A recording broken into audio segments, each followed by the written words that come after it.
Olá, senhoras e senhores, está começando agora mais uma edição do podcast, um espaço criado pela Grosseria Speak para discutir as principais questões e tendências da suinocultura no Brasil e no mundo.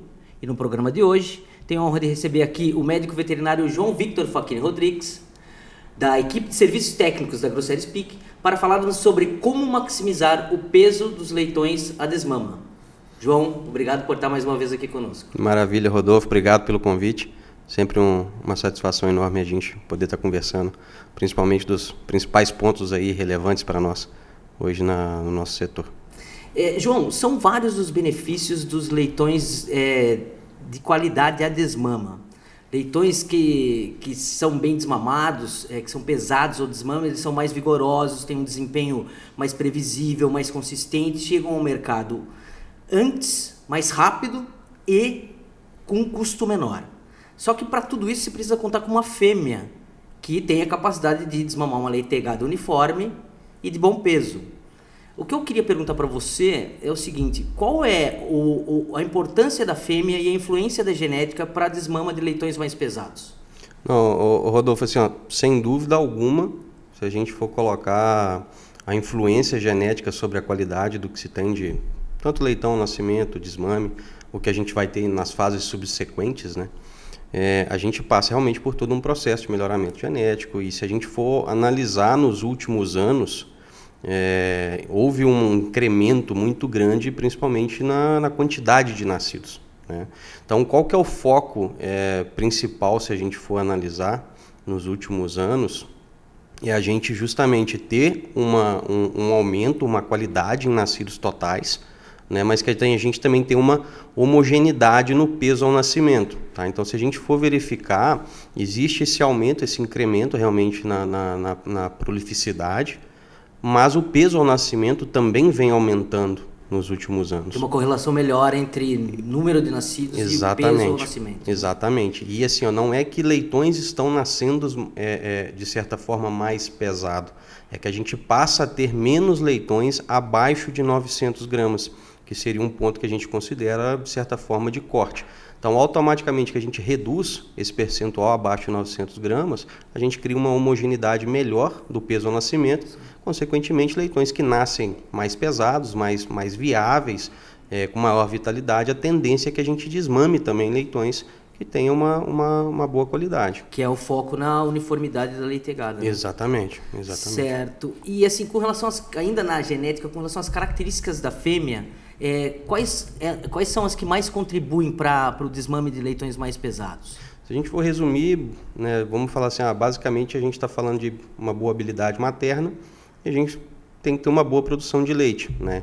E existem alguns fatores que a gente vai ter que se preocupar para ter um ganho em cima desses dois fatores, né? Quais seriam eles? E aí, se a gente puder linkar, a gente tem que preocupar principalmente com a qualidade da fêmea ao entrar na maternidade. Então, a gente está falando de saúde, a gente está falando de condição corporal desse animal. Então, eu tenho que buscar o máximo possível de animais entrando na maternidade em condição ideal, certo? Ao mesmo tempo que eu tenho que preocupar com todo o processo de parto. Eu preciso dar uma atenção para essa fêmea, eu preciso fazer um processo correto, analisar a saúde dessa fêmea para que ela também vá expressar essa produção de leite que a gente tanto deseja. Então vai ser uma junção de fatores e que a gente também vai direcionar com uma preocupação de ambiência. Então, se a gente está falando de fêmeas mais prolíferas, fêmeas com maior número de leitões nascendo e desmamando mais leitões, eu preciso preocupar também com uma ambiência para essa fêmea poder expressar essas duas habilidades, né? A habilidade materna com uma boa produção de leite.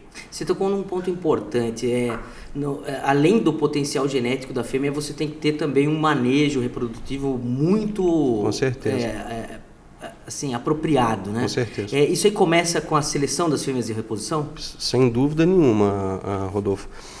A base de toda a granja, de qualquer sistema, é leitoa, né? Então, tudo que eu for introduzir de animal para uma reposição, eu entendo de que eu estou entrando com o animal, querendo ou não, atualizado geneticamente, né? Para eu retirar animais de risco de dentro da granja. Tá? Então, esse trabalho de uma correta preparação de leitoa, já vindo de um correto crescimento, em fase de creche, em fase de recria, com sanidade, com bom peso, né, que vai apresentar um bom GPD à seleção, e preparar esse animal realmente durante a fase de preparação, antes de inseminar, para que essa fêmea atinja um peso adequado para a cobertura.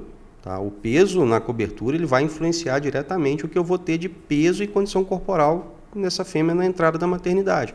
Então, toda vez que eu insemino leitoas mais pesadas, a tendência é de eu chegar com fêmeas mais pesadas na maternidade. Automaticamente, se ela entra mais pesada, a gente pode sofrer um catabolismo lactacional maior, são fêmeas que produzem menos leite, consequentemente, a gente vai ter uma influência direta sobre a qualidade do leitão ao desmame. Se a gente for olhar mais ainda para frente, o leitão tem uma influência forte do que se desmama para crescimento. E assim, dando um passo atrás, João, ali no processo de seleção ali da fêmea de reposição, quais critérios deve nortear essa seleção? Assim, número de tetos, conformação, quais seriam eles? Perfeito. Se a gente for analisar, a gente tem que pesar os animais, a gente precisa analisar, a gente tem que ter uma relação de peso e idade, um bom GPD, né? A gente tem que preocupar com estrutura física como um todo, aprumos, cascos, patas, profundidade, comprimento.